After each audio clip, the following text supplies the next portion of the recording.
Bismillahirrahmanirrahim. Assalamualaikum warahmatullahi wabarakatuh.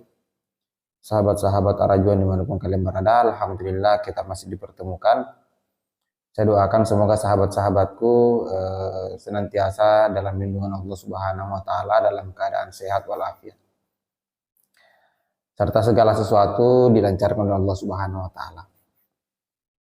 Baik sahabat-sahabat sekalian yang kemudian sampai hari ini masih konsisten berjuang, sekalipun beberapa peristiwa yang lalu sebenarnya kita lumayan kecewa dan lumayan menyesalkan kenapa di kegiatan besar yang dilaksanakan oleh LDII kemudian dihadiri oleh tokoh-tokoh besar bangsa kita, seperti presiden, beberapa menteri kemudian hadir, cawapres hadir, Panglima TNI, Kapolri dan lain sebagainya.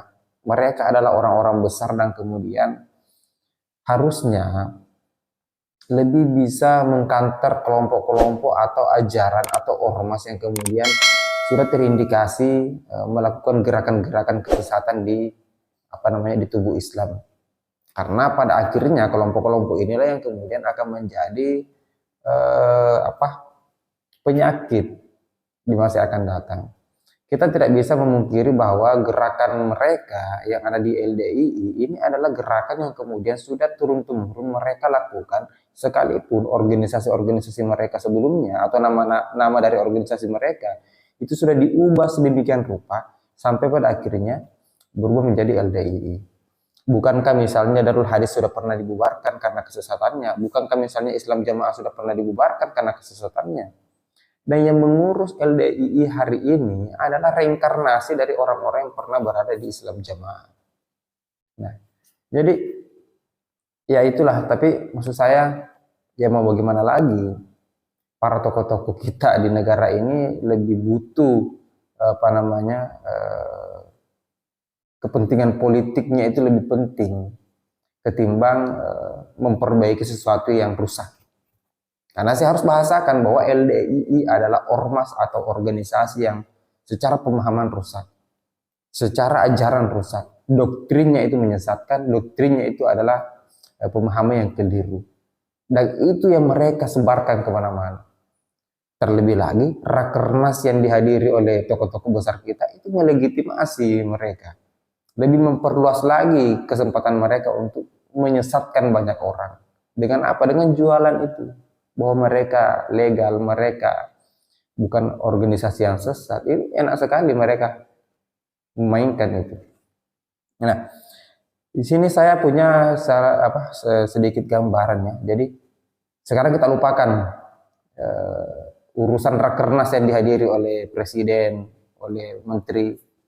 Tidak ada urusan rakernas LDII dihadiri oleh presiden, dihadiri oleh menteri atau siapapun itu, tidak ada urusan.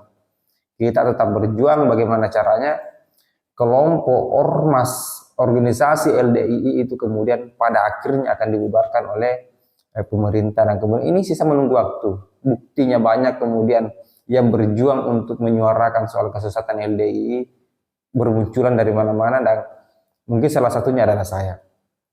Saya bukan ex LDII, saya tidak pernah ada di Islam Jamaah. Tapi saya geram, saya peduli dengan saudara-saudara kita yang terdoktrin, yang kemudian terpapar pemahaman takfiri seperti ini. Ya. Jadi ada cuplikan video, sahabat-sahabat sekalian, saya perdengarkan dulu kepada kalian. Setelah itu kita diskusikan seperti apa sih sebenarnya LDII itu. Oke, kita dengarkan dulu ya. Saat itu saya masih berada di dalam, dan yang saya alami ya, itu dari 8 paradigma baru itu tidak satupun yang sudah benar-benar dijalankan.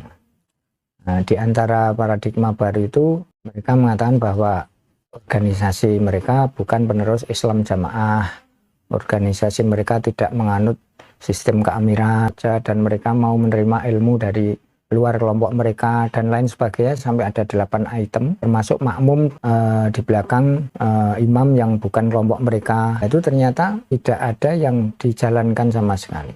Menurut pandangan saya, kalau selama pemahaman mereka masih seperti itu, tidak berubah, dan akidah takfiri itu masih dipertahankan, saya kira selama itu pula paradigma baru itu tidak akan dijalankan. Baik, sahabat-sahabat sekalian, kita sudah mendengarkan sendiri bagaimana pengakuan dari mantan LDII. Jadi lagi-lagi yang memberikan pernyataan kepada kita adalah orang yang pernah berada di dalam Islam Jamaah. Dia pernah merasakan bagaimana kondisi di dalam Islam Jamaah itu dan kemudian memilih untuk keluar. Nah, sebenarnya andai kata Islam Jamaah atau orang-orang yang ada di Jokam ini mau membuka diri, kemudian mau belajar di mana saja, pasti lebih banyak lagi orang yang akan keluar dari Islam Jamaah. Nah, catatan kenapa banyak dari mereka yang sebenarnya bisa keluar tapi tidak melakukan itu, atau misalnya banyak dari mereka yang setelah konten kreator misalnya banyak orang yang bercerita di YouTube, di sosial media yang lain bahwa LDII sesat, bukti-buktinya ada dan lain sebagainya. Tapi kan di dalam LDII secara keilmuan atau gerakan keilmuan yang ada di dalam LDII itu tertutup. Mereka bahkan dilarang untuk membuka YouTube, membuka ceramah-ceramah yang kemudian bukan orang LDII. Mengikuti pengajian pun itu tidak boleh kalau bukan pengajian yang kemudian dibuat oleh LDII. Nah, kalau modelnya seperti ini, kita setiap hari teriak kemudian membahasakan soal kesesatan LDII itu percuma. Karena pada akhirnya imamnya mereka, pemimpinnya mereka, pengurus LDII itu akan mengkanter itu.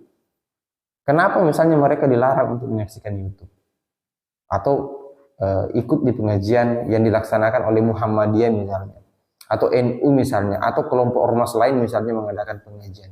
Kenapa dilarang? Karena kekhawatirannya jelas bahwa LDII sebenarnya secara keilmuan itu tidak ada apa-apanya dibandingkan dengan apa yang kemudian ada di luaran.